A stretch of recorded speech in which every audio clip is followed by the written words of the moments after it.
So in this video we're going to look at multiplicative inverses, and we've got a real numbers example and a complex numbers example. So let's just jump to this one first. So to get the multiplicative inverse of 3 modulo 7, what we're looking for is a number that we multiply 3 by. So basically what we do is we set this to a variable a and this to m, as is the modulus. So a equals 3 and m equals 7.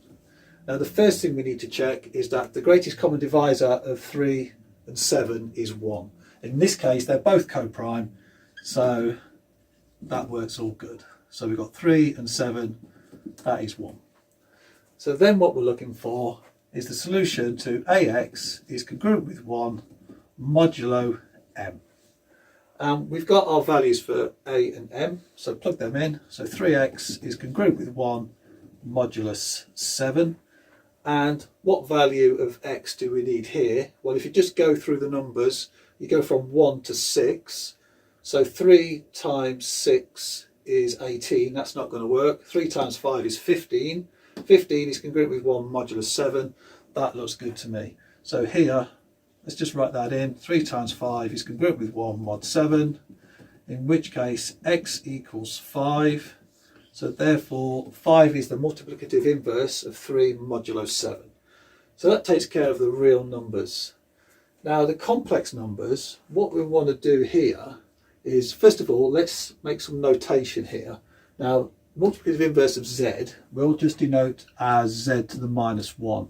In the special case of multiplicative inverse, this is not necessarily 1 over z, that's not what we're looking into. And what we're going to do is define that as a ratio between the modulus squared and its conjugate. So the conjugate of z and then the modulus of z squared.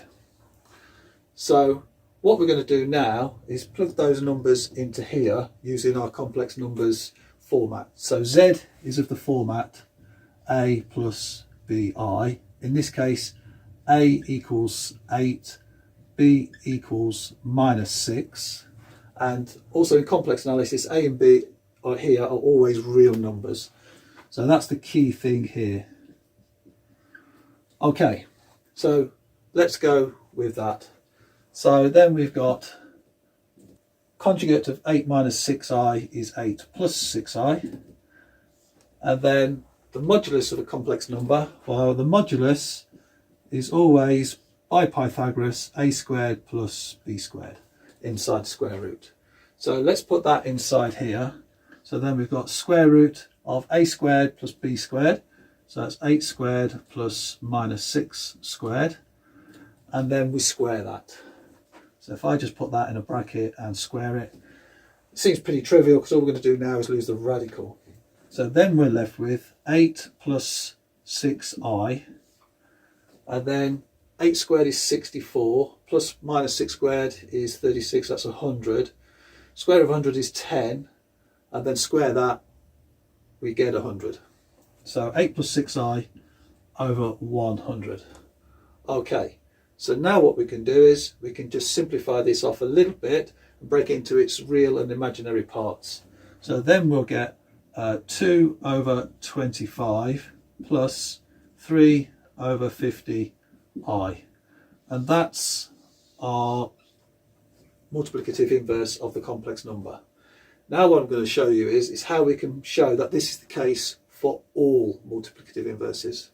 So, okay, now first of all the key thing is that the multiplicative inverse multiplied by the number itself should give us 1. So what we want is this number times this should equal 1. So let's go in the general case where z equals a plus bi. So let's plug that in for that. So a plus bi, and multiply that by, first of all, its conjugate, which is a minus bi, and then divide that by the modulus squared. So do the modulus of z, which is basically, let's just take that out there, let's put a normal bracket, square root a squared plus b squared, and then that all squared. Okay, now let's deal with this numerator first. So a times a is a squared. Then we've got plus bi times a. so that's plus ABI. Then let's deal with this one. So then we've got A times minus BI, so minus ABI, and then plus BI times minus BI, so we're going to get minus B squared, and then I squared. And then that's dealing with this, just means the radical disappears, and we're left with A squared plus B squared, and that's that. Okay, let's deal with this numerator. So now we've got ABI minus ABI, they cancel out. We've got A squared minus B squared, but this is an I squared. Now, basically what we got is I is the square root of minus 1, so therefore I squared is minus 1. So this is a minus 1 times minus B squared. So then we've got A squared plus B squared over A squared plus B squared, in which case we are left with 1.